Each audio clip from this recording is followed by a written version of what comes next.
सदियों से चली आ रही सतभक्ति की ऐसी धारा, ऋषियों, मुनियों, देवताओं और त्रिदेवों ने भी जिसका भेद ना पाया। भक्ति तो सभी करते हैं,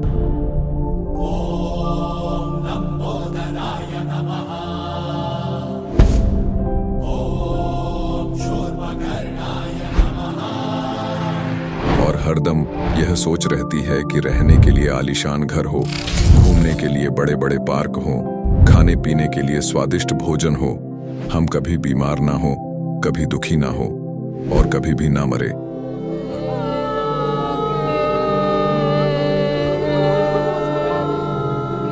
हरदम मौज मस्ती में रहे।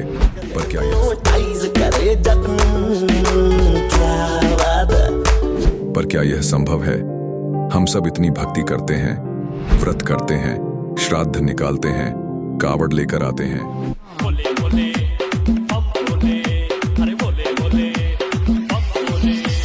मंदिरों में जाकर मूर्ति पूजा करते हैं,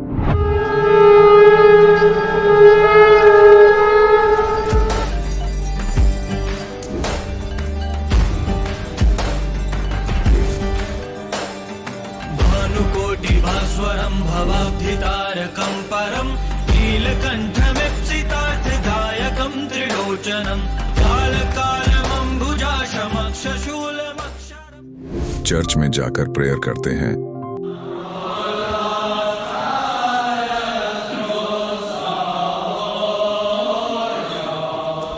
मस्जिद में जाकर नमाज अदा करते हैं,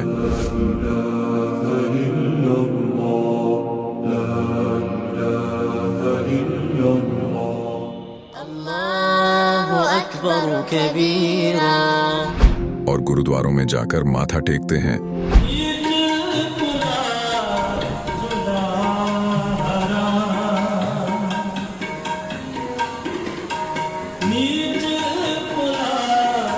फिर भी दुखी क्यों है? लेकिन क्या आप जानते हैं वो कौन सी भक्ति है? वो भक्ति जिसने मीरा को जहर से बचा लिया, ध्रुव और प्रहलाद की रक्षा की, अंधे को आंखें और बहरे को कान दिए, कोढ़ी को काया दी, दुखियों को सुखी जीवन दिया, मरने वाले को जीवन दान दिया और लाइलाज बीमारियों को दूर किया। जब संत रामपाल जी महाराज जी से दीक्षा ले ली थी, उसके बाद जब उनका कुछ विद इन मंथ कैंसर में राहत मिली।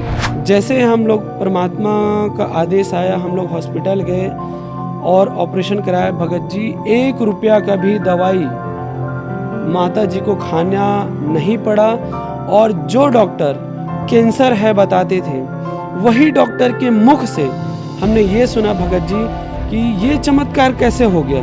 तो हॉस्पिटल में दिखाया तो कैंसर घोषित कर दिया डॉक्टर ने यहाँ। तो फिर इसके इलाज के लिए घूमे, इलाज भी नहीं हुआ, तो फिर घर पे थक के बैठ गए। कैंसर के लिए जिंदल हॉस्पिटल में रहा, उसके बाद सपड़ा हॉस्पिटल में रहा, उसके बाद जयपुर को दिखाया, उसमें कोई इलाज नहीं हुआ। संत रामपाल जी महाराज जी ने चरणामृत प्रसाद दिया और आशीर्वाद दिया और भक्ति ज्ञान दिया, और उसके बाद मैं तंदुरुस्त हूँ। हर दिन में अपना सब कुछ खाता हूँ, मुझे कोई समस्या नहीं। मेरे को बीमारी ये थी सर कि ब्लड ट्यूब में मेरे को एक प्रकार का पस आ गया था और इन्फेक्शन हो गया था। उस इन्फेक्शन को डॉक्टर लोग वो कह रहे थे कि इसमें आपको ऑपरेशन करना पड़ेगा।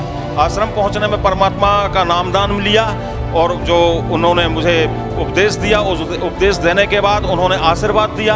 आशीर्वाद देने के बाद तत्क्षण में मेरा ये रोग वहीं के वहीं दर्द बिल्कुल ठीक हो गया। भक्ति सभी करते हैं, लेकिन उपरोक्त लाभ सिर्फ सतभक्ति से ही प्राप्त होते हैं।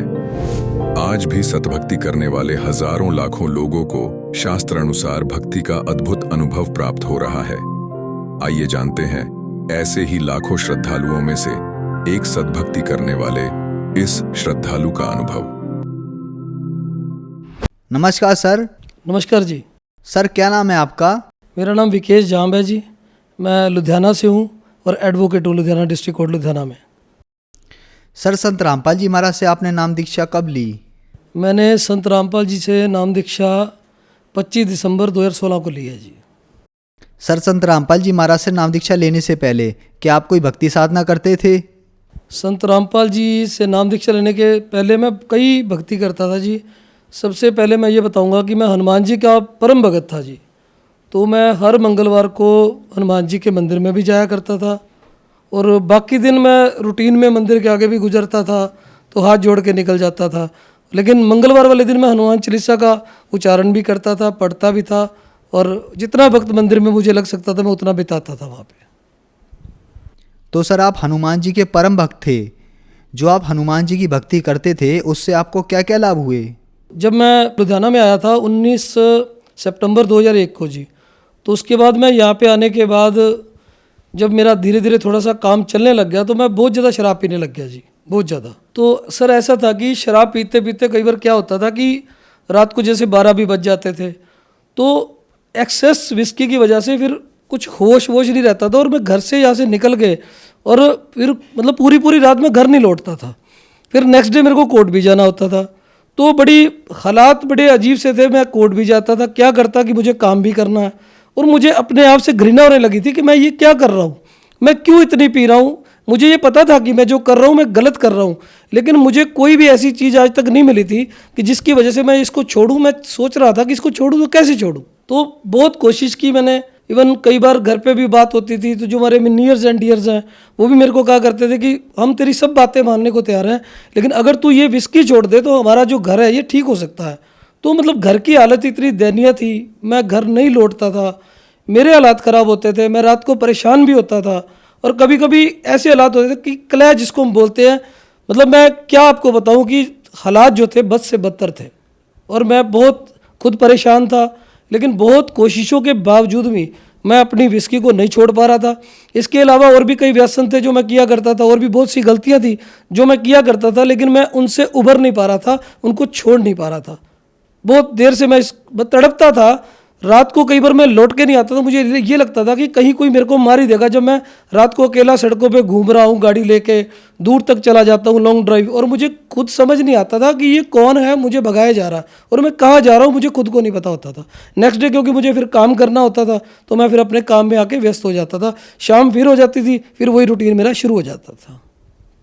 तो सर आपने बताया कि आप हनुमान जी की भक्ति करते थे और उसके साथ साथ आपको एक शराब पीने की बुरी लत लग गई और उसके कारण आपकी ज़िंदगी नर्क जैसी हो गई। तो फिर आप संत रामपाल जी महाराज की शरण में कैसे आए? सर ऐसा है कि मेरे को शुरू से अध्यात्म में इंटरेस्ट तो था ही, मैं जानना चाहता, मैं सुना करता था कि अक्सर सुना करता था गुरु गोविंद दोनों खड़े काके लागू पाए, बलिहारी गुरु आपने जिन गोविंद दिया मिलाए।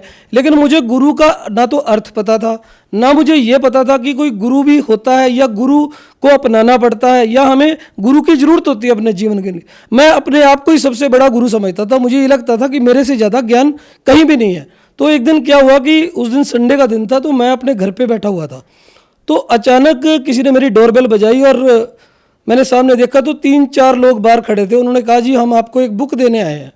तो मैंने कहा जी मुझे तो ये बुक नहीं लेना। तो उन्होंने बोला कि ये बहुत बड़ा ज्ञान है, आप इस ज्ञान को एक बार पढ़ो, हम आपसे रिक्वेस्ट कर रहे हैं। तो मुझे ये गल लगा कि ऐसी हज़ारों किताबें इस दुनिया में चल रही हैं और मेरे पास तो अपनी लॉ की इतनी बुक्स हैं, मैं वो नहीं पढ़ पाता, तो ये किताब मैं कैसे पढ़ पाऊँगा। तो वो भी क्योंकि लॉ की बुक्स तो हमें मजबूरी में पढ़नी पड़ती है क्योंकि हमें अपना काम भी चलाना है, ठीक है ना। तो मेरे ख्याल में मैं भी उसी तरह दुनिया की तरह काम करे जा रहा था। तो जब उन्होंने बार बार मुझे कहा कि ये बुक आप एक बार लेके देखो, आप इसको पढ़ के देखो, ये 20 रुपए की ज्ञान गंगा है, तो मैंने कहा जी मेरे को ये बुक नहीं चाहिए, मेरे को आप ज़्यादा ज्ञान मत दो, मेरे पास बहुत बड़ा ज्ञान है, आप कभी मेरे पास कोर्ट में आओ, मैं आपको बताता हूँ ज्ञान क्या होता है। क्योंकि मेरे पास तो भरा पड़ा था अंदर से ज्ञान, और ज्ञान भी कौन सा जो अज्ञान था। तो जब मैंने वो बुक एक बार उनसे ले ली, वो बुक लेने के बाद मैंने रूटीन में उसको अपने सामने, मेरे टीवी रखा होता था, एलसीडी लगा हुआ था, तो वहाँ रख दी उसके नीचे उसकी ड्रॉज में। तो उसके बाद सर ऐसा हुआ कि कई दिन तक तो वो बुक पड़ी रही। अब मेरे हालात ये हो गए थे कि मैं एक तरफ तो वो बुक को देखता रहता था और दूसरा मैं अपनी ड्रिंक करता रहता था। शाम को 7 बजने के बाद मैं अपना ड्रिंक करना शुरू कर देता था। एक दिन ड्रिंक करते करते मैंने वो बुक उठा ली, उसको थोड़ा सा पढ़ा और उसके बाद फिर वापस रख दी। On the very next day मैंने वो बुक 4 बजे फिर उठा ली और मैंने उसको पढ़ना शुरू किया।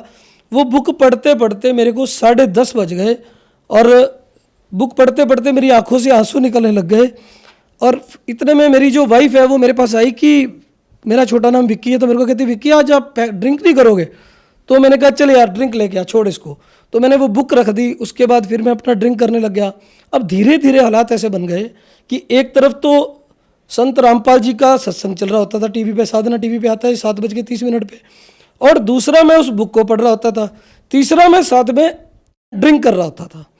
तो मैं ये सोचा करता था भी इनको मैं देखा तो बहुत पहले से करता हूँ अक्सर टीवी पे, लेकिन मुझे समझ नहीं आ रहा था कि, क्योंकि मेरे मन में एक विचार बना हुआ था कि जो संत होते हैं उनके भगवे चोले होते हैं, बड़ी बड़ी दाढ़ी होती है, उनकी बड़ी बड़ी जटाएं होती है, जो एक शुरू से मेरे मन में विचार बना हुआ था।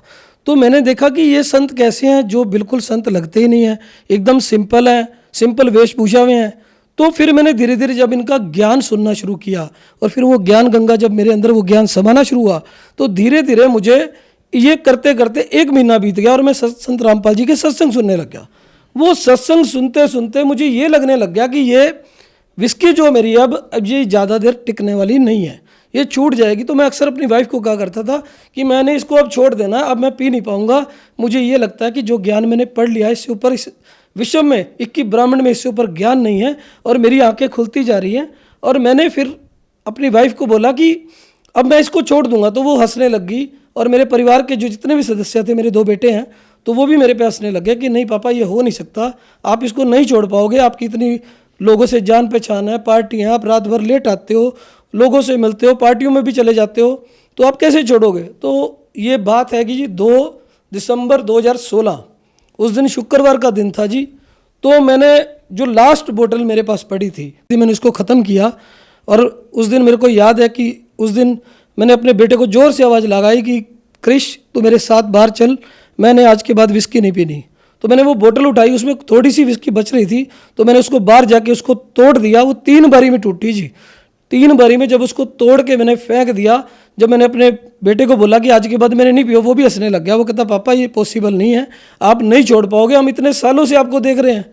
तो उसके बाद जब ये बात होती रही तो नेक्स्ट डे, उस दिन तो मैंने जो पीनी थी पी चुका था, तो नेक्स्ट डे हमारे जो थे इलेक्शनों के दिन चल रहे थे, हमारे सेक्रेटरी साहब खड़े थे इलेक्शन में, उन्होंने कहा कि देखो मैं तो इलेक्शन हार जाऊंगा अगर आप हमारी पार्टियों में नहीं आओगे। तो मैंने कहा नहीं भाई, ऐसा है कि शायद ये आपका भी लास्ट इलेक्शन है, लेकिन मैं आपकी पार्टियों में जरूर आऊँगा, लेकिन भाई अब मैं पी नहीं पाऊँगा, अब मैं आप लोगों के साथ बैठा करूँगा, आपसे बात करूँगा, लेकिन अब मैं पी नहीं पाऊँगा, मुझे परमात्मा की तरफ से आदेश हो रहा है। तो उसी रात मेरे को संत रामपाल जी ने दर्शन दिए, मेरा हाथ पकड़ा कि बेटा आज के बाद तूने ये विस्की नहीं पीनी। और उस दिन के बाद सर मैंने कभी टच भी नहीं किया विस्की को, मैं छोड़ चुका हूँ सर। इसके बाद मैंने कुछ दिन तो ऐसे चलता रहा। एक दिन जब मैं सुबह सुबह उठा तो मैंने वाइफ को बोला कि चल मेरे साथ चल, मेरे को नाम दीक्षा लेनी है। तो वो भी हैरान हो गई कि नाम दीक्षा, उसको भी नहीं पता था नाम दीक्षा क्या होती है। तो उससे पहले मैंने बरवाला काफ़ी फ़ोन किए, जो नंबर ये पट्टी पे चलते हैं साधना चैनल वालों की, तो बहुत फ़ोन किया उनको। मैंने ये भी बोला कि संत रामपाल जी जेल में, उनकी जमानत मैं कराऊंगा, मैं बड़ा वकील हूँ, यहाँ पे मेरे बहुत लिंक है, मैं सब कुछ करवा सकता हूँ, क्या क्या नहीं है जो मैं करवा। लेकिन धीरे धीरे मुझे इस बात का एहसास होने लग गया कि संत रामपाल कोई आम इंसान नहीं है, जिनको मैं आज तक मनुष्य समझ रहा था वही कोई और है। कहते हैं गुरु मानुष कर जानते ते नर कहिए अंध, होए दुखी संसार में फिर पड़ गए यम के फंद। तो जिस गुरु को मैं ये समझ रहा था कि ये कोई मनुष्य है, तो मुझे बाद में धीरे धीरे इस बात का एहसास होने लग गया कि ये परमात्मा की कोई ऐसी लीला है जिसका पार्ट मुझे भी अदा करना है उनके चरणों में। तो धीरे धीरे मैं इस बात को अंडरस्टैंड करने लग गया। और मैं जो बात बार बार उनको फ़ोन पे कह रहा था कि मैं जमानत कराऊंगा, वो बात फिर मैंने कहनी बंद कर दी। और 25 दिसंबर 2016 को मैंने सुबह सुबह 10:30 पे ये नाम दीक्षा ली। और नाम दीक्षा लेने के बाद जो मेरी ज़िंदगी बदल गई और मैं सब नरकों से छूट गया। सर आपने संत रामपाल जी महाराज से नाम दीक्षा ली, उससे पहले आपने बताया कि आपको एक बहुत बड़ी विस्की की लत थी, उसे आपने छोड़ दिया। क्या उसके अलावा संत रामपाल जी महाराज से नाम लेने के बाद आपको लाभ प्राप्त हुए? संत रामपाल जी से मिलने के बाद मेरे को वो लाभ हुए हैं कि जो मैं शब्दों में बयान नहीं कर सकता।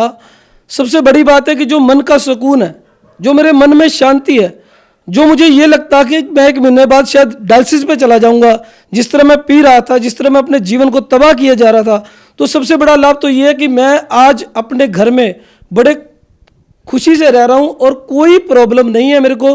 मेरी वाइफ, मेरे बच्चे सब मुझे प्यार करते हैं, मैं उनको प्यार करता हूँ और बहुत ही एक सुनियोजित अच्छे ढंग से हम लोग अपने घर को आगे चला पा रहे हैं। और बहुत बढ़िया, मेरी हर तरह की जो परेशानी है वो दूर हो गई है, आध्यात्मिक लाभ भी हुआ है, मन को सुकून है। आज कोई भी मेरे को कोई टेंशन नहीं है। आज मेरे को करीब नाम लिए 1 साल 3 महीने से ऊपर हो गए हैं और इन 1 साल 3 महीनों में जो मैंने अपने जीवन में बदलाव देखा है, मैं कहता हूँ मैं सबको, पूरे जगत को, समाज को ये रिक्वेस्ट करता हूँ हाथ जोड़ के भी आप एक बार ये ज्ञान गंगा किताब को जरूर पढ़ें।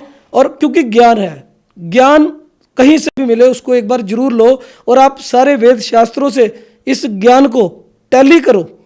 किसी पे विश्वास मत करो, आप पहले इसको पढ़ो, पढ़ने के बाद इस पे विचार करो, सभी वेद ग्रंथ लेके आओ और उनमें आपको खुद पता चल जाएगा कि संत रामपाल जी जो ज्ञान दे रहे हैं इससे बड़ा ज्ञान इस सिक्की ब्राह्मण में नहीं है।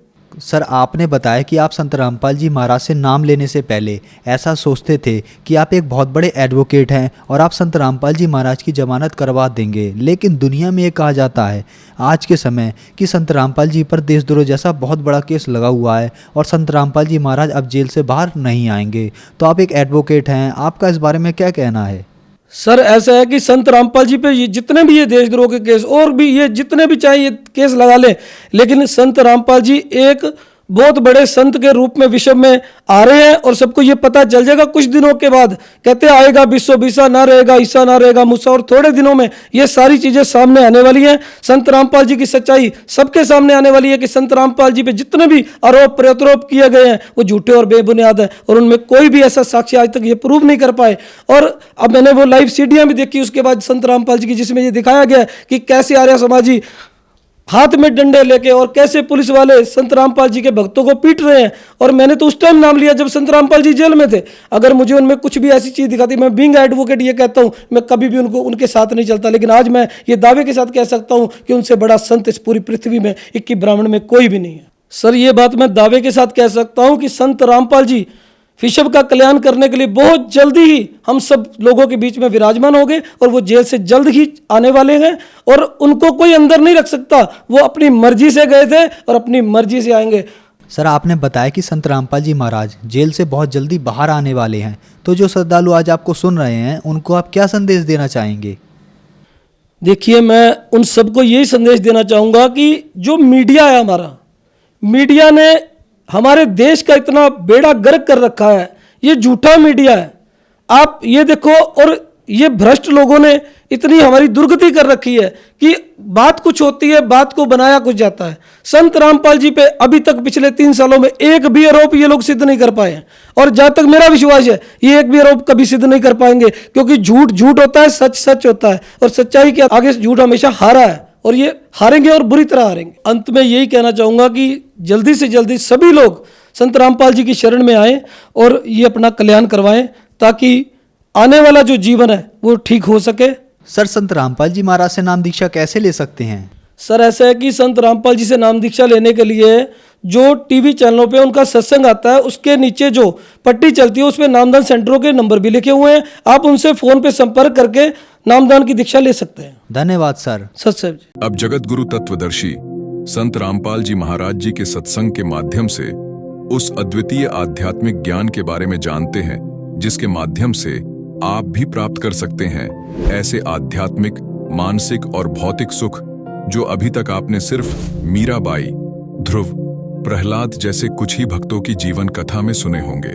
अब सुनिए तत्वदर्शी संत के संग शास्त्र अनुकूल भक्ति सत्संग, ऐसा अद्वितीय आध्यात्मिक ज्ञान जिसका है सर्वधर्मों के पवित्र शास्त्रों में प्रमाण। एक तो जिसने नशा कर रखा हो या दूसरा कति बालक हो जिसको पता ही नहीं तो जो क्रियाएं कर रहा है इसकी हानि कितनी होगी, लाभ कितना होगा। तो आप जिसने नशा कर रखा है वो भी ज्ञान से उतर जाएगा और ज्ञान से ही वो बालक बुद्धि समाप्त होगी। हम किस आस्था पर जी रहे हैं, किस उद्देश्य को लेकर जी रहे हैं। कोठी बना लूं, कार बना लूं, बैंक बैलेंस बना दूं, 4 प्लाट खरीद लूं, कल मृत्यु हो जाए प्लाट ने सिर में मार लेना, परसों कुत्ता बना फिरेगा वहीं दोम लगवा के। तो ये बातें परमात्मा कहते हैं याद रखने की है। ये बातें कहन सुन की नहीं, ये कर पाड़न की है। अब जो प्रसंग चल रहा है कि हम फिर क्यों ना उस लोक का पता लग गया, वहां जाने की विधि का पता लग गया, और यहाँ रहेंगे तब तक भी हम सुखी रहेंगे, और जब यहाँ से जाएंगे 1 सेकंड में निकल जाएंगे यहाँ से, कोई सोच भी नहीं सकेगा कहाँ गए। अन्यथा सत भक्ति नहीं करते उनको यम के दूत पकड़ कर ले जाते हैं, और कर्मानुसार फिर वो यही भटकता रहता है, कभी स्वर्ग कभी नरक, कभी 84 लाख योनियों में। शुभ कर लिए, अच्छे कर्म कर गया, कोई तपस्याएं कर ली तो राजा बन गया, राजा बनकर सारे कर्म फोड़े, शिकार खेले, बुरे करे, सारी शराब स्वरूप पीवे, प्रजा को दुखी करे, अपने स्वार्थवश पता नहीं कितने सेनाएं मरवा देता है, फिर वो गधा बनता है, धक्के खाता फिरता है। तो इस लोक के कोई भी सुख की आप इच्छा मत रखना, क्योंकि ये सुख नहीं है, झूठा सुख है। तो जो प्रसंग चल रहा है उसी पर आते हैं। अब 21 ब्रह्मांड का स्वामी है ये ब्रह्म, और गीता अध्याय नंबर 15 के श्लोक नंबर 18 में कई भक्त कहते हैं, हमारे भक्तों को कुछ कहते हैं दोबार के व्यक्ति के, तुम्हारे गुरुजी 15वें अध्याय के 18वें श्लोक के बारे में क्यों ना बोलते। उसमें खुद कहता है ये कि मैं पुरुषोत्तम हूँ, लोक और वेद में मैं पुरुषोत्तम हूँ, सबसे उत्तम श्रेष्ठ हूँ। अब ये उसका डिफाइन आपको कर दिया, ये कैसे पुरुषोत्तम कहता अपने आप को।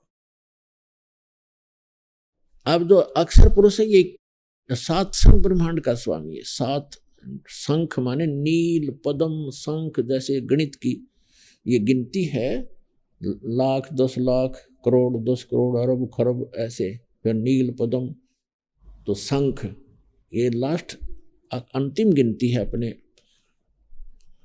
भारतवर्ष की जो देवनागरी के अंदर। तो उसके 7 शंख ब्रह्मांड का वो स्वामी है, 7 शंख। और कितने ब्रह्मांड हैं? असंख्य। हमारे लिए अनगिन, लेकिन परमात्मा के लिए तो वो काउंटेबल है ही है, उसको तो सब पता है। तो ऐसे ऐसे ना जाने कितने ब्रह्मांड हैं, उन सब का मालिक है वो परम अक्षर ब्रह्म, और वो रहता है ऊपर सतलोक के अंदर शाश्वत स्थान में, और हम सभी और आप भी वहीं रहा करते थे। आप जी यहाँ आ गए अपने बालक बुद्धि से गलती करके, जितने भी चींटी से लेकर हाथी तक, रंग से लेकर राजा तक, देवता ब्रह्मा विष्णु महेश तक, दुर्गा और इस ज्योत निरंजन तक, हम सभी वहां रहा करते थे, सतलोक में रहा करते थे। आपके सभी मकान वहां खाली पड़े, महल।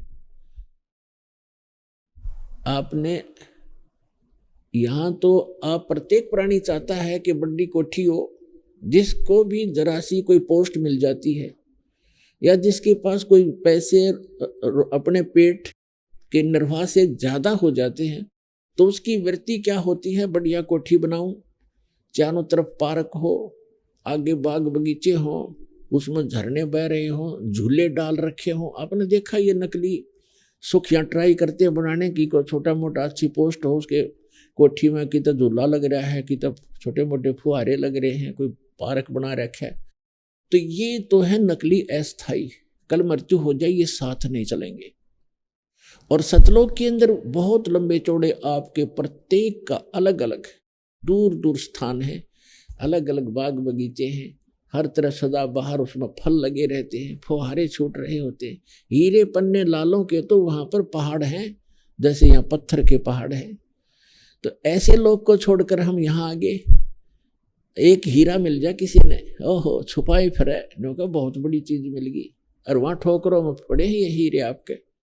तो कहने का भाव ये है कि हम उस सुख में स्थल को छोड़कर अपनी बालक बुद्धि से गलती से यहाँ फंस गए, और यहाँ से निकालने का तरीका केवल वो समर्थ ही बताता है। ये काल भगवान हमें इस ज्ञान का पता नहीं लगने देता। परमेश्वर ने जब हम गलती करके आए थे, उसी समय कुछ समय के उपरांत ये पूरा ज्ञान, सूक्ष्म वेद इंक्लूडिंग 4 वेद, ये सारा ज्ञान भेज दिया था, फैक्स कर दिया था इस काल यानी सर्वपुरुष ज्योत स्वरूपी निरंजन के अंतःकरण में। और इसने जब अपने आप जैसे किसी को उल्टी गिरती है, उसके बस की बात नहीं रोक ले। जैसे छींक आती है तो छींकों को रोक नहीं सकता कोई। तो इसी प्रकार परमात्मा ने ऐसी व्यवस्था करके इसके शरीर में भेज दिया। कुछ समय के बाद इसने ऐसी छींक आई और एकदम ये चारों वेद बाहर आ गए, समुद्र के ऊपर गिर गए, एक सुंदर सुसज्जित ट्रे के ऊपर। एक ही वेद था ये, इसने उसको पढ़ा। फिर इसने देखा कि इसके अंदर उस परमात्मा की पूरी जानकारी है, उस सतलोक की जानकारी है, वहाँ की व्यवस्था की जानकारी है। और मेरे अंतर्गत जितने प्राणी हैं इनको वो पता लग गया थे, सब भाग जाएंगे। और तेरे को श्राप लगा, इसको श्राप लगा है इसकी गलती से 1 लाख मानव शरीरधारी प्राणियों का नियत आहार करने का। तो इसको इस उद्देश्य से इसने उस सूक्ष्म वेद का वो पार्ट, वो अंग उसको निकाल दिया उसमें से, जिसमें उस लोक की जानकारी और उस भक्ति की विधि थी। वो थी भले ही कोड वर्ड्स में, तो इसने वो बिल्कुल जानकारी समाप्त कर दी। और वो वेद रख जरूर दिए, क्योंकि यहाँ के इसको भी चाहिए थे, इसके ऋषि मुनियों को इसमें जख मारने के लिए वो रख दिए, जिसमें कोई मोक्ष मार्ग नहीं है, ज्ञान अवश्य है इन चारों वेदों में। और मंत्र अपने अपने सत्र का छोड़ दिया, ओम मंत्र छोड़ दिया, बाकी खत्म कर दिया। तो जिस कारण से इस कंप्लीट स्पिरिचुअल नॉलेज को, यानी सारे दातम ज्ञान को और कंप्लीट मेथड ऑफ वर्शिप को, वे ऑफ वर्शिप को, कंप्लीट कोर्स, पूर्ण ये मोक्ष भक्ति मोक्ष मार्ग को, मोक्ष विधि को और संपूर्ण कर्मों की जानकारी देने के लिए, इन सब को बताने के लिए वो परमेश्वर स्वयं आता उस अक्षति को पूर्ति करने के लिए। और जो आज हम सत्संग सुन रहे हैं ये उसी उपलक्ष्य में है कि वो परमात्मा आज से लगभग 600 वर्ष पूर्व सन 1398 में वो परमात्मा सतलोक से अपने निज स्थान से सुखमय स्थान को छोड़कर अपनी आत्माओं के लिए, आपके लिए भटक रहे हैं भगवान। वहाँ से चलकर यहाँ भारतवर्ष की नगरी काशी में एक लहर तारा नामक तालाब के अंदर एक कमल के फूल के ऊपर आकर विराजमान हो गए, सतलोक से चलकर। और फिर वहाँ से एक नीरू नीमा नाम के जो निसंतान थे पति पत्नी, वो उठा ले गए। परमात्मा की परवरिश की लीला उन्हीं के माध्यम से हुई। और वो जुलाहे थे, कर्म से जुलाहे थे, जिस कारण से परमात्मा भी जुलाहा कहलाए। वो भी वही कर्म करते थे, क्योंकि परमात्मा, जैसे बहुत बार दास बताता रहा है कि परमात्मा हमारी 3 स्थिति में हम सबकी केयर टेक करता है, देखभाल करता है। एक स्थिति में तो परमात्मा सतलोक में एक बहुत बड़े गुम्बज के अंदर मंदिर नुमा एक बहुत बड़ा गुम्बज है, उसके मध्य में एक सिंहासन पर विराजमान है, तख्त पर, सिंहासन पर, तख्त पर, और सिर पे मुकुट है मालिक का। ऊपर एक बहुत बड़ा सफेद छत्र है। वहाँ जैसे राजा विराजमान होते हैं ऐसे बैठे हैं, और उनके एक रोमकूप में करोड़ सूर्य करोड़ चंद्रमा मिला दे, इतनी रोशनी उनके एक रोमकूप की समझो, और पूरी बॉडी की कितनी होगी अंडरस्टूड है। एक स्थिति तो वो है, और इसका प्रमाण वेदों में भी है। ऋग्वेद मंडल नंबर 9 सूक्त 1 मंत्र 8 और 9 में 8 में कहा है कि वो 3 स्थिति के शरीर के माध्यम से परमात्मा आपको संभालता है, धारण पोषण करता है। और दूसरी स्थिति उसकी है कि वहाँ से चलकर आता है, एक शिशु रूप धारण कर लेता है, अपने रूप को हल्का करके हल्के तेज पुंज का बना के एक शिशु रूप धारण करके कमल के फूल पर विराजमान होते हैं। प्रत्येक युग में ये लीला करते हैं। वहाँ से उनको निसंतान दंपति उठा ले जाते हैं, धीरे धीरे उसी व्यवसाय में जिस कर्म को वो करते थे उसी कर्म को करते हुए परमात्मा हमें ये दिखाते हैं कि परमात्मा पाने के लिए, सतलोक जाने के लिए हमने गढ़े धन की आवश्यकता नहीं है। फिर भी आपके संस्कार में ज़्यादा भी है तो उसको सदुपयोग करें, दुरुपयोग ना करो, उसमें भूला नहीं। परमात्मा की भूल नहीं गिरनी चाहिए, चाहे कितना धनी हो, चाहे कितनी बड़ी पोस्ट हो, उसको याद रखना चाहिए कि मृत्यु भी होती है, यहाँ से जाना भी होता है, तो तब फिर वो व्यक्ति गलती नहीं करता। तो दूसरी स्थिति ये परमात्मा के वो चारों युगों में आते हैं और ऐसी लीला करते हैं। और तीसरी स्थिति ये है कि वो जब चाहे कभी भी एक साधु महात्मा का रूप बना करके या कोई भी रूप बना करके अच्छी आत्माओं को मिलते हैं, उनको सत उपदेश देते हैं, सतलोक ले जाते हैं, वापस छोड़ते हैं, उनको अपने से परिचित कराते हैं। फिर वो महापुरुष परमात्मा को साक्षात देखकर वहाँ जहाँ वो रहता है उस सारी व्यवस्था को देख करके और जो विधि वो बताता है उनको भक्ति करने की, क्योंकि वो जगत गुरु भी है, तो वो संत उसी साधना को करते हैं जो भगवान बताते हैं, ऊपर से देख कर भी आते हैं। फिर वो आंखों देखा वर्णन भी अपनी अमृतवाणी रूपी एफिडेविट लिख जाते हैं और जो साधना वो करते हैं वह भी वर्णित कर देते हैं, लेकिन उसको हम समझ नहीं पाए क्योंकि हम दूसरे रंग में अज्ञान से परिपूर्ण होते हैं और अन्य साधना करके ही हम अपना मोक्ष समझते रहते हैं, जिस कारण से हम परमात्मा और परमात्मा से परिचित महापुरुषों के अमृतवाणियों को नहीं समझ सके और ना सदग्रंथों को समझ सके। उनमें से किन किन को मिले हैं भगवान, जो तीसरी स्थिति में आते हैं कि कभी भी आकर के किसी साधु संत महात्मा का रूप बना करके किसी भी अच्छी आत्मा, दृढ़ आत्मा, अच्छी भक्त को, दृढ़ भक्त को मिलते हैं और उनको तत्व ज्ञान, यथार्थ ज्ञान से परिचित कराते हैं। तो उनमें से कौन कौन है जो दास के नॉलेज में है? आदरणीय धर्मदास साहिब जी बांधवगढ़ वाले, आदरणीय मलुकदास साहिब जी, आदरणीय नानक साहिब जी जो सिख धर्म के प्रवर्तक हैं, जिनको भगवान सीधे आके जिंदा महात्मा के रूप में मिले हैं इस कलयुग में।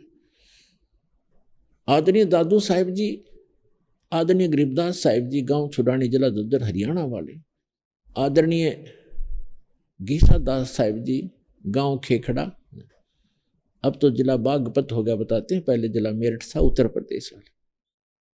और आदरणीय स्वामी रामानंद जी ब्राह्मण थे, पंडित, बड़े विद्वान, वेदों के और गीता के माने जाते थे, काशी में रहते थे, 5 वर्ष की आयु में परमात्मा उनको मिले थे।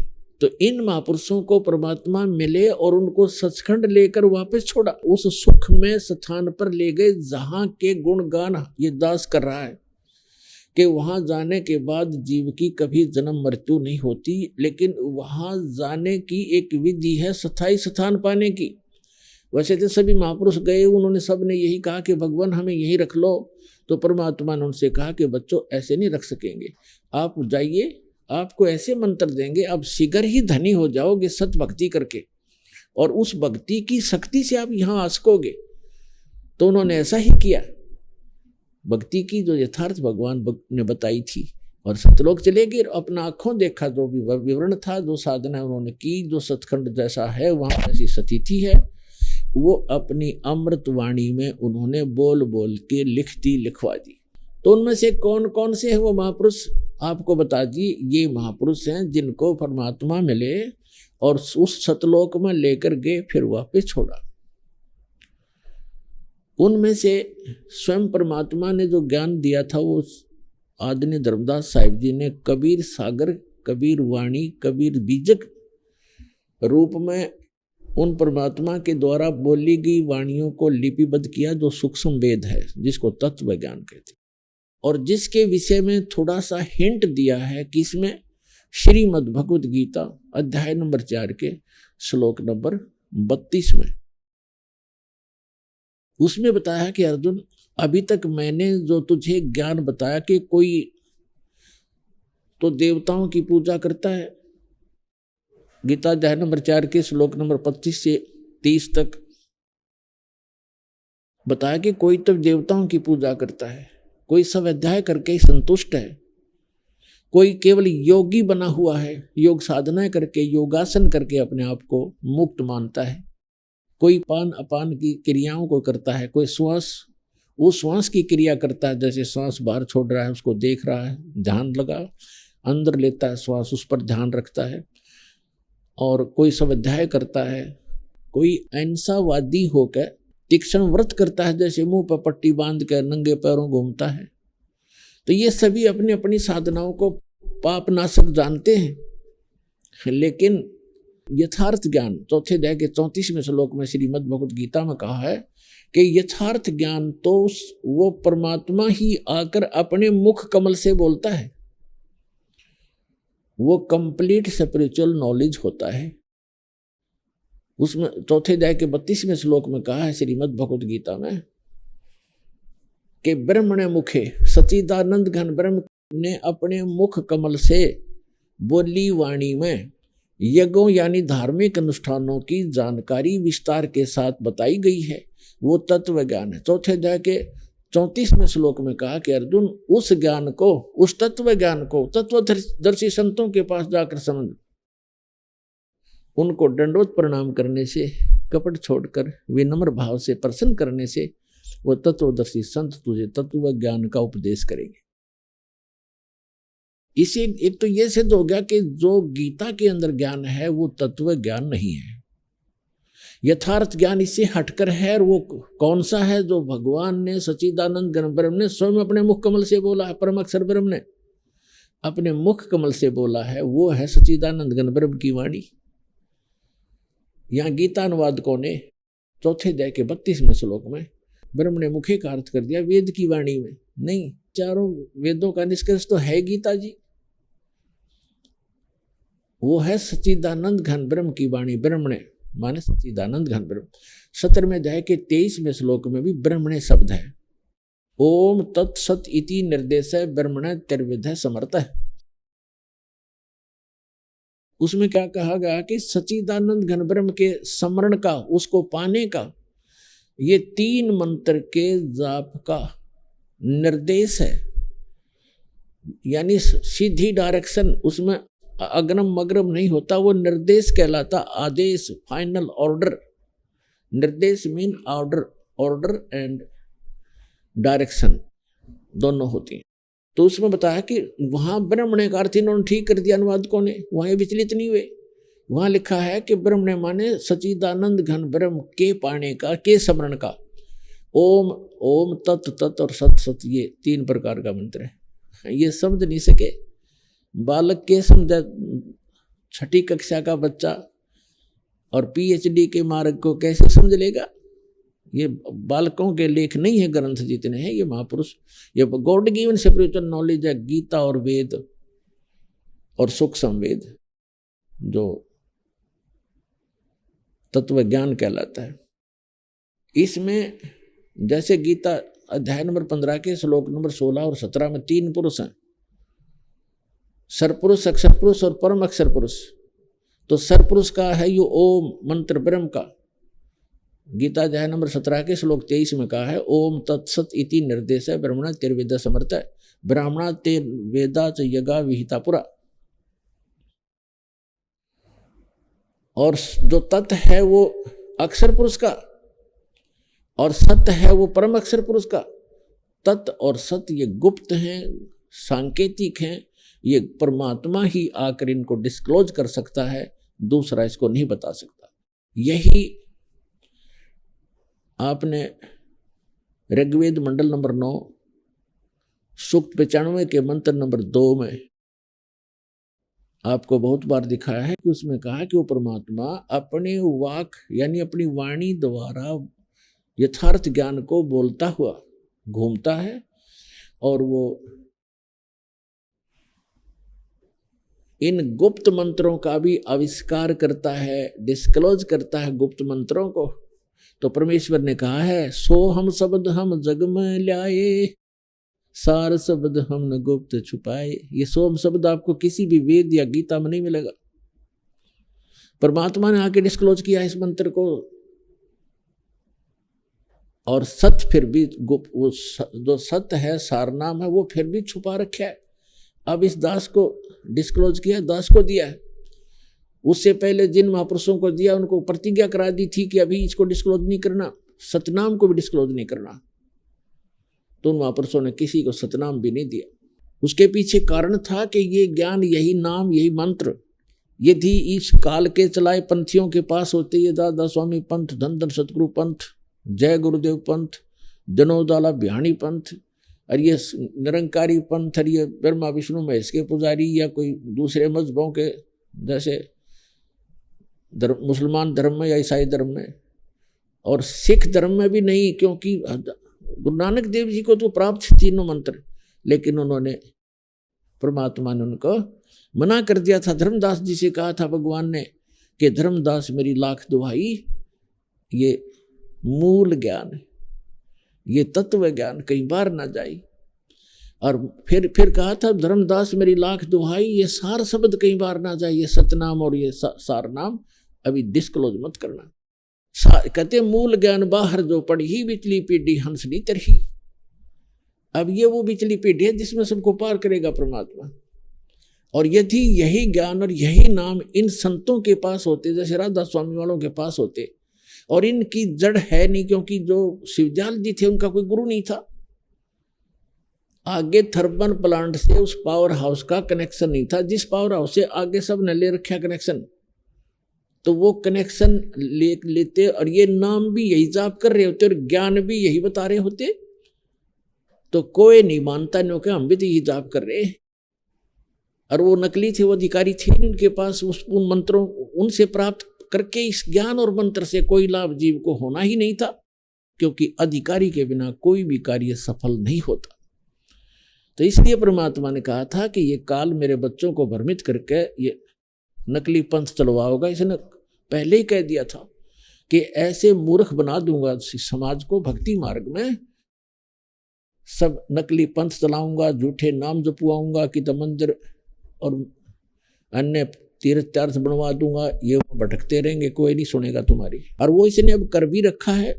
तो परमात्मा ने कहा था कोई नहीं, आप कर लो जो तूने करना है, जब समय आएगा जब देखेंगे, जब 5500 वर्ष कलयुग बीत जाएगा या बिचली पीढ़ी शुरू हो जाएगी, तो बिचली पीढ़ी के लिए ये सब कुछ खजाना छुपा के रखा था बच्चों आपके लिए। आप बालक हो, आपको तो पता ही नहीं भक्ति क्या चीज होती है, क्योंकि ज्ञान यथार्थ मिला नहीं था। आपके लिए मालिक ने खड़ा किया है यहाँ पर आकर के, उस सच्चे लोक ने छोड़ के 120 वर्ष इस गंदे लोक में रहे लोगों के डले खाए, जुलाहा को आए, नीच को आए, धानक को आए, और कोई कुछ कह रहा था, कोई लात मार रहा था, कोई धिक्कार रहा था, कोई इनको गालियां दे रहा था कि तुम हमारे देवताओं को गलत बताता है, ब्रह्मा विष्णु महेश के माता पिता बताता है, इनको नासवान बताता है। और परमात्मा कहा करते साच कहूं तो जग मारे और झूठ कही ना जाई हो। तो परमात्मा कहते झूठ तो मैं कह नहीं सकता, और सच कहूं तो ये मुझे मारने को दौड़ रहे हैं। तो पुण्यात्मा आपके लिए परमात्मा ये सारा कुछ करके गए थे। जैसे 600 वर्ष पहले आए, वो भगवान है, परमात्मा है, परम अक्षर ब्रह्म है। और परम अक्षर ब्रह्म का जो गुण है वो तो गुण होता ही है। जैसे बर्फ का गुण है शीतलता पैदा करना, तो परमात्मा जब आएंगे, जैसे बर्फ जहां रखी है तो वो तो उसका गुण है, आसपास ठंडक पैदा करेगी, उसका हाथ लाओगा वो भी ठंड हो जाएगा, ठंडा होगा। इसी प्रकार वो परमात्मा 600 वर्ष पहले आकर रहकर चले गए, और जो वो लीला करते ही हैं वो तो करते ही है, वो तो करनी ही होती है, जो उनका स्वभाव है वो तो करना ही था, तो वो करके चले गए। और आज हमारे सदग्रंथों में ये प्रमाण मिला कि ऐसी जो लीला करता है भगवान, ऐसी ऐसी लीला करता है, वेदों में बताया है, तो वो परमात्मा होता है। तो वो लीलाएं की किसने, अब पता लगे हमारे को कि वो परमात्मा जो 600 वर्ष पहले एक जुल्हा नाम से प्रसिद्ध, एक प्रसिद्ध कवि भी कहलाए, उसने लीला कर रखी जो वेदों में वर्णित है। तो who is God? Kabir is God, वो कबीर साहब परमात्मा है। तो ऐसे वो परमात्मा अपने प्यारी आत्माओं के लिए यहाँ आते हैं, और उनको ये खजाना छुपा रखा था कि कलयुग जो 5500 वर्ष बीत जाएगा। धर्मदास जी से कहा था कि धर्मदास जी बहुत चिंतित हो गए थे, क्योंकि धर्मदास जी को परमात्मा ने कह दिया था कि अभी ये मूल मंत्र और ये मूल ज्ञान तो अपने वंशजों को भी ना बताना, अपने बच्चों को मत बताना, नहीं तो बात कति बिगड़ जाएगी। और आप जाप करते रहो, इस बात से धर्मदास जी कुछ तो वृद्ध ज्यादा हो गए थे, 100 वर्ष के आसपास आयु हो गई थी। तो उस समय चिंतित हो गए, वृद्ध अवस्था में वैसे भी वीक हो जाते हैं सारे अंग, सोचन शक्ति भी, दिल भी। तो परमात्मा से बार बार कहते थे जब अकेले होते थे कि हे मालिक, मेरे बच्चों का क्या होगा, ये कैसे पार होंगे। इतना जकड़ा हुआ था ममता के अंदर, और भगवान भी साथ बैठे और इतना ज्ञान दे दिया। हमारे अंदर इतना इसने अज्ञान ठोक रखा, ऐसा रंग रखा रंग। तो परमात्मा ने देखा कि ये बात बिगाड़ेगा, और जय इसने ये डिस्क्लोज कर दिया ये मंत्र, मेरा सारा नाश हो जाएगा। ये पिछली पीढ़ी में जो मैंने वायदा कर रखा है, सबको पार करूंगा, शिक्षित करूंगा, इंस्ट्रूमेंट ऐसे बनाए। ये परमात्मा कबीर जी ने दिए हैं, ये चैनल, इलेक्ट्रॉनिक मीडिया, ये टेलीविज़न, सीडी, मोबाइल, ये डीवीडी, इंटरनेट, ये सारे बना रखे सिस्टम। ये कोई जीव के बस का नहीं है, कोई कितनी बात बनावे। आपके लिए किया परमात्मा ने, क्योंकि अभी तक सब अपनी अपनी कहा करते थे, 2 स्टेज पर बैठ जाते, संस्कृत बोलते रहते, या कोई अरबी भाषा वाला अरबी में बोलता रहता, और श्रोता जो ज़्यादा बोल देता लगातार उसको ताली पीट देते, ऊपर वो पाक जाता, विजयी हो जाता। हमें नहीं मालूम ये झूठ बोल रहे सत्य। अब सत्य आपके सामने आएगी इस मीडिया माध्यम से। ये मीडिया बनाया परमात्मा ने आपके लिए, ये पहले निर्धारित था, इसको कलयुग नाम इसलिए दिया गया। और इसीलिए आपको ये पिछली पीढ़ी का ये समय निर्धारित किया था कि उस समय सबको शिक्षित करेंगे, और ये ऐसे इंस्ट्रूमेंट बनाने थे दाता ने, ताकि आप स्वयं देखिए अपने सदग्रंथों को, जिनको सच मान रहे थे, और उसमें जो लिखा वो आज भी सत्य है। और पहले आपने ऐसा सुना था तो उसको छोड़ना पड़ेगा, आप पे छूट जाएगा कुछ दिनों में, भले ही 2-4 बार ना सुहावे, पर अनंत में सच्चाई अपना स्थान बना के रहती है। तो ये समय था वो कलयुग की पिछली पीढ़ी का। तब परमात्मा ने देखा कि धर्मदास जी बहुत चिंतित हो गए, और ये बात बिगाड़ेगा। तब परमेश्वर ने कहा था, धर्मदास तू चिंता मत करे, जो प्रथम मंत्र मैंने आपको बताया 5 नाम का, जो आप जी को 7 मंत्र दिए जाते हैं ना आज, ये प्रथम मंत्र है। केवल ये मंत्र देने का आदेश परमात्मा ने दिया था, 5, 7 नहीं, वो ये केवल बीच बीच के 5। तो उसने कहा था परमेश्वर ने कि आप ये 5 नाम अपने बच्चों को देना। फिर परमात्मा ने देखा कि ये काम बिगाड़ेगा, उसको आगे आदेश नहीं दिया नाम देने का, स्टॉप कर दिया कि आप दीक्षा नहीं दोगे। तो परमेश्वर ने स्वयं ही धर्मदास जी के पुत्र, जो उन्हीं के आशीर्वाद से जन्मा था, चूड़ामणि जी, जिसको मुक्तामणि भी कहने लगे, उसको स्वयं ही गुरुपद प्रदान किया था। और केवल प्रथम ये 5 नाम जो आपको देते हैं, इन मंत्रों को दान करने का आदेश दिया था, और उसको बताया नहीं आगे ज्ञान। अभी आपने सुने जगत गुरु तत्वदर्शी संत रामपाल जी महाराज के मंगलमय सत्संग प्रवचन। आइए अब सुनते हैं उन भक्तों के अनुभव जिन्होंने संत रामपाल जी महाराज के प्रमाणित ज्ञान से प्रभावित होकर नाम दीक्षा लेकर अनेकों लाभ प्राप्त किए। नमस्कार सर। नमस्कार। सर क्या नाम है आपका? मैं महेश चंद्र परगाई। सर कहाँ से हैं आप? मैं ग्राम कलियाधुरा, भिनवाल गांव, तहसील एवं विकासखंड पार्टी, जनपद चंपावत, उत्तराखंड का निवासी हूँ। सर संत रामपाल जी महाराज से नाम दीक्षा आपने कब ली? 20 दिसंबर 2020 को मैंने दीक्षा प्राप्त की। सर आप क्या काम करते हैं? मैं गवर्नमेंट जॉब में हूँ। मैं ग्राम्य विकास विभाग में खंड विकास अधिकारी के पद पर, जिसको बीडीओ नाम कहा जाता है, ब्लॉक डेवलपमेंट ऑफिसर के पद पर कार्यरत हूँ। सर हमारे दर्शकों को अपने भक्ति सफ़र के बारे में बताइए, आपने क्या क्या भक्ति साधनाएं की हैं? जी सर, पहले जो हमारी हिंदू परंपरागत पूजा पद्धतियाँ हैं, पूजा पाठ होते थे, उनके अनुसार मैं भी पूजा पाठ करता था। मैं बचपन से ही विशेषकर विष्णु का उपासक रहा। वैसे तो सभी देवी देवताओं की हम आराधना करते थे, हनुमान जी की, माँ दुर्गा की, शिव जी की, श्री रामचंद्र की, लेकिन विशेष मेरा रुझान जो था विष्णु भगवान की तरफ था। तो जो परंपरागत तरीके से हिंदू समाज में प्रचलित पूजा पद्धतियाँ थीं, उनकी पूजा पाठ हम किया करते थे। सर आपको किन कारणों से लगा कि अब संत रामपाल जी महाराज जी की शरण में जाना चाहिए? जी, मैं जैसा कि मैंने पहले ही बताया, मैं बचपन से ही थोड़ा जिज्ञासु था कि आखिर ये पूजा पद्धतियाँ इतनी क्यों हैं।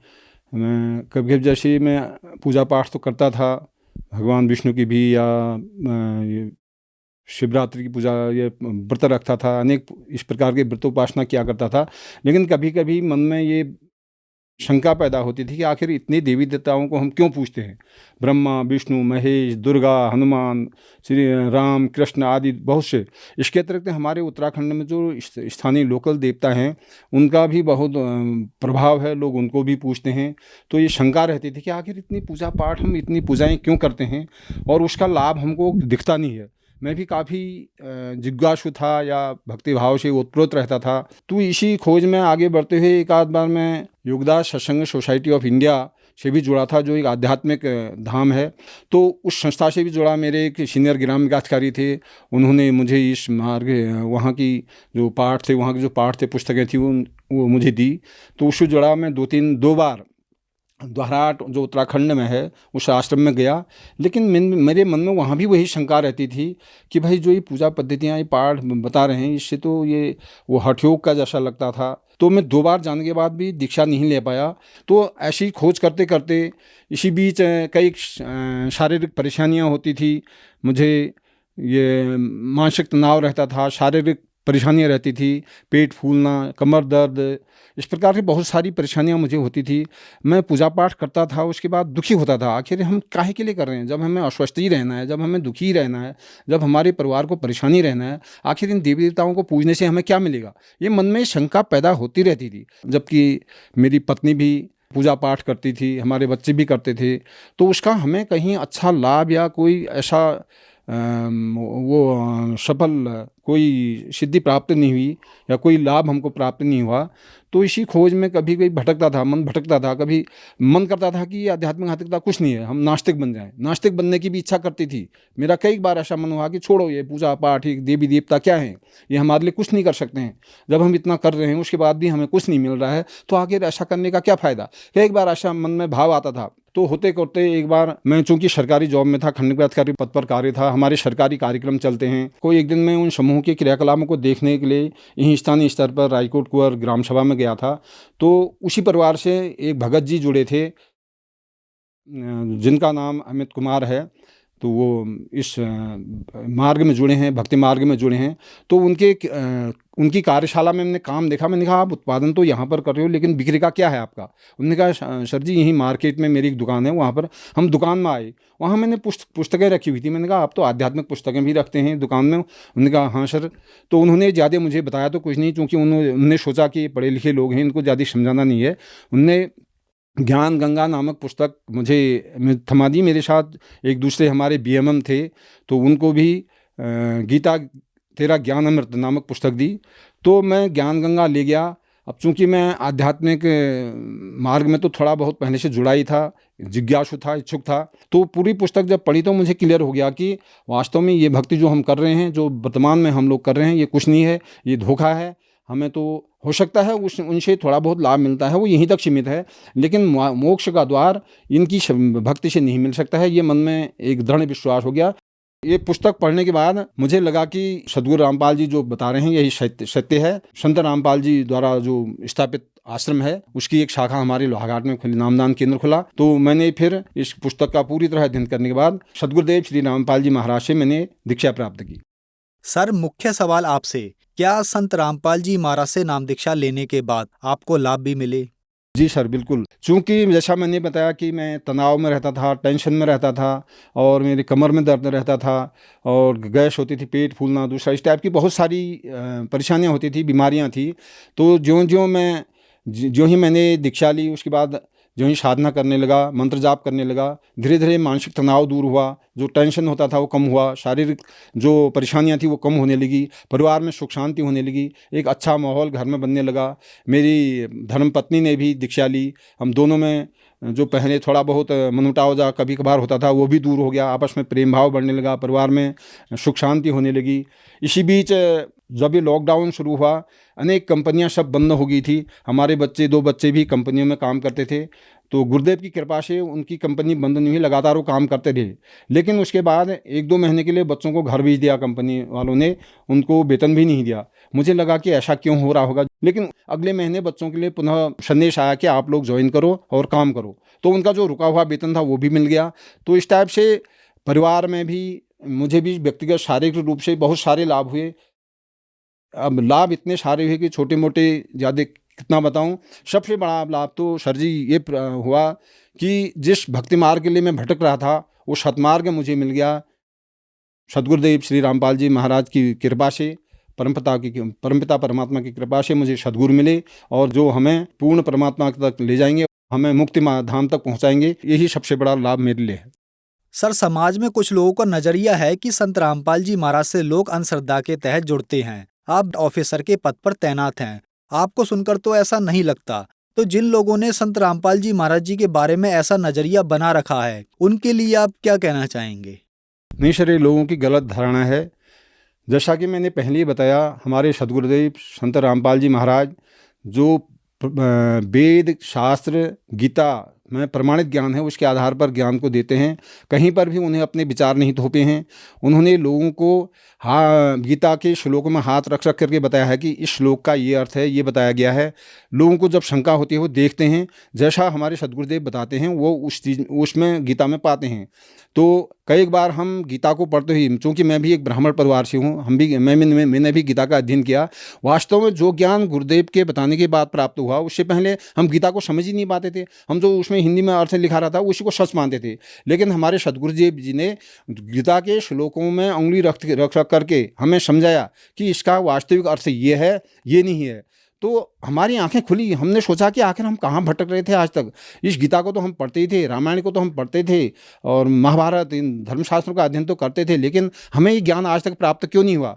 तो इस प्रकार से बहुत सारे जो प्रमाणित ज्ञान हमको मिले गुरुजी के माध्यम से। उनकी द्वारा रचित पुस्तकें, ज्ञान गंगा, जीने की राह, अन्य गीता तेरा, ज्ञान अमृत आदि जो भी पुस्तकें हैं, उनमें जो उनके द्वारा लिखा हुआ ज्ञान है वो शास्त्र सम्मत है, वेदों के आधार पर है, गीता के आधार पर है, एक हमारे सदग्रंथों के अनुसार प्रमाणित ज्ञान है।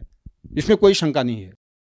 सर, आपकी शुरू से ही आध्यात्मिकता में रुचि रही है। आप उत्तराखंड सरकार में अधिकारी के पद पर तैनात हैं। उत्तराखंड को देवभूमि यानी देवों की भूमि भी कहा जाता है। यहाँ पर बद्रीनाथ, केदारनाथ जैसे बड़े धार्मिक स्थल हैं जो पूरे विश्व में विख्यात हैं और संत रामपाल जी महाराज जी के भी लाखों अनुयायी उत्तराखंड से हैं। सर, आपने अपने राज्य में इतने बड़े तीर्थों को छोड़कर संत रामपाल जी महाराज से नाम दीक्षा ली, क्या कारण रहा सर? जी सर, मैं ये कहना चाहूँगा कि हमारे उत्तराखंड में, जैसे आपने कहा कि बद्रीनाथ, केदारनाथ, हरिद्वार और भी बहुत सारे बहुत अच्छे ऊंचे धाम हैं जहाँ पर लोग यात्रा करते हैं। आपने कहा कि इनको छोड़कर आप संत रामपाल जी की शरण में क्यों गए। मैंने पहले बताया कि इन तीर्थ यात्राओं को करने से कोई लाभ नहीं हो रहा है लोगों को, मुझे भी नहीं हुआ।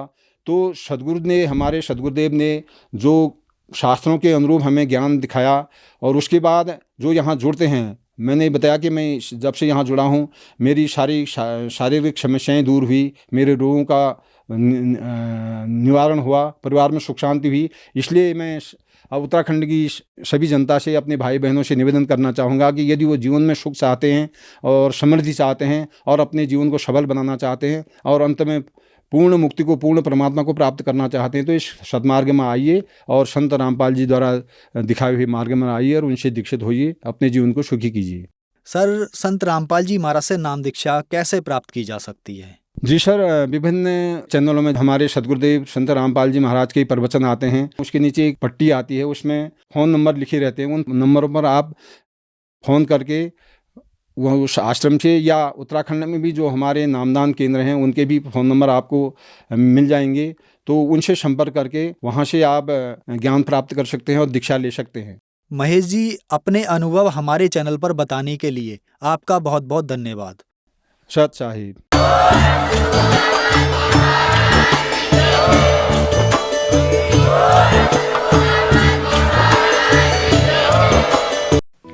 आप सुन रहे थे जगत गुरु तत्वदर्शी संत रामपाल जी महाराज के मंगल प्रवचन। अधिक जानकारी के लिए संपर्क करें।